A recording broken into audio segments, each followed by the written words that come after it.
So I'm Anne Nicklin. I'm a consultant, an architect, a contractor, and teacher.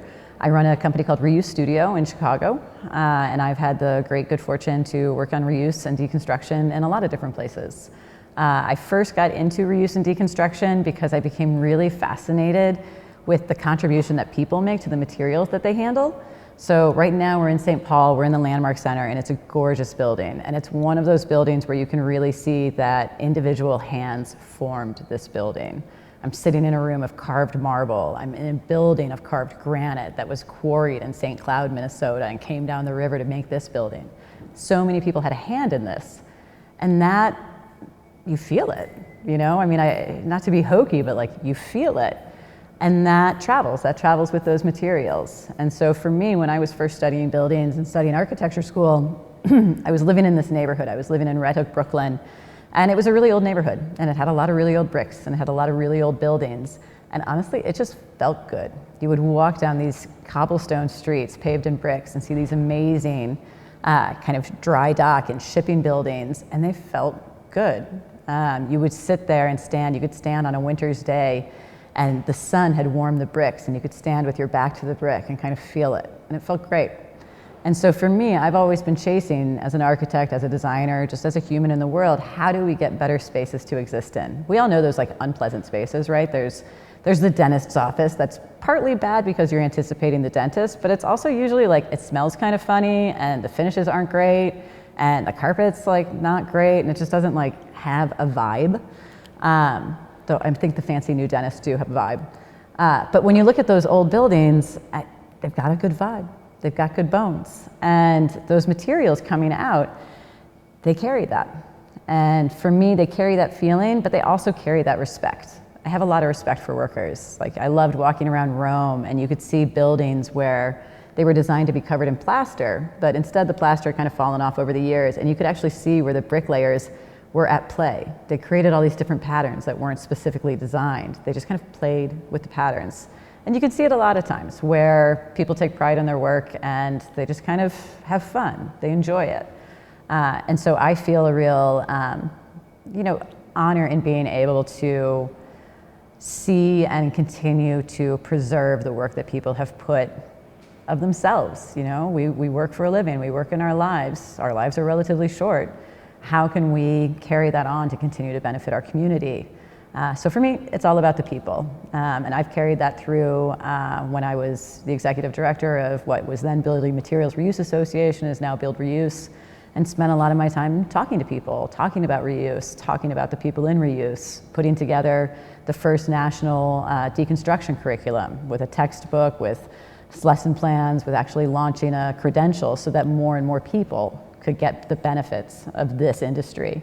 I carried that on when I was the head of the workforce training at the Rebuilding Exchange in Chicago, because it was about serving people and about how do we make this more accessible? How do we continue to identify a world that is more accessible to everybody in it? Buildings can oftentimes feel a little intimidating. You know, people spend like 92% of their lives inside buildings, and oftentimes they feel that the only thing they're allowed to touch is the light switch. Sometimes they'll open a window.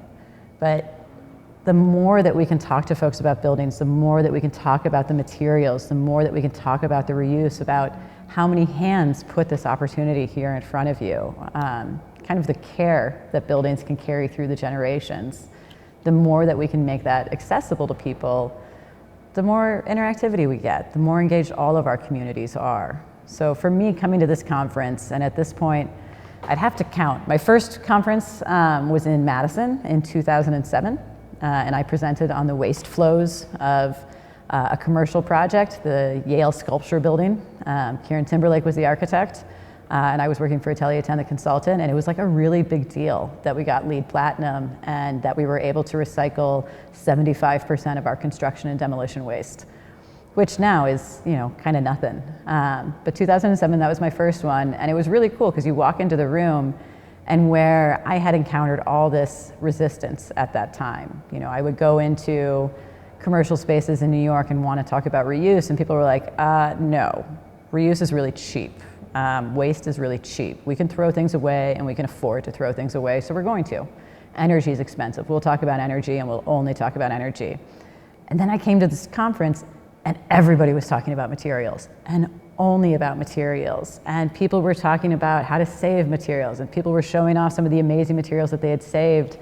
And people were talking about how to reuse them. And you've got Bob Falk from the Forest Products Laboratory showing off his research studies. And Tom Napier is taking down barracks for the Army and showing how he created a system where you could plane off all the lead and collect it so that you could reuse those boards.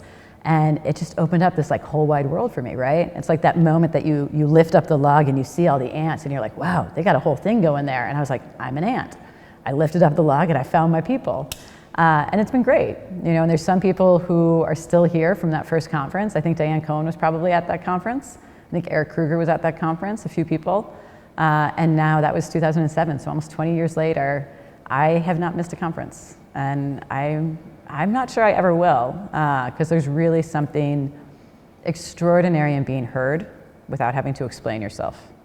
That is a powerful moment, to not have to justify why you're talking about garbage, something that everybody else would like to ignore, why you're talking about the future of our community, why you're talking about embodied energy, which nobody really counts, why you're talking about something that is literally heavy and can be pretty awkward. There's a lot of poisonous stuff, right? There's lead and asbestos and PCBs and all these things. But you come here and you just talk, and you don't have to justify it, and you get into really deep conversations. And that's amazing.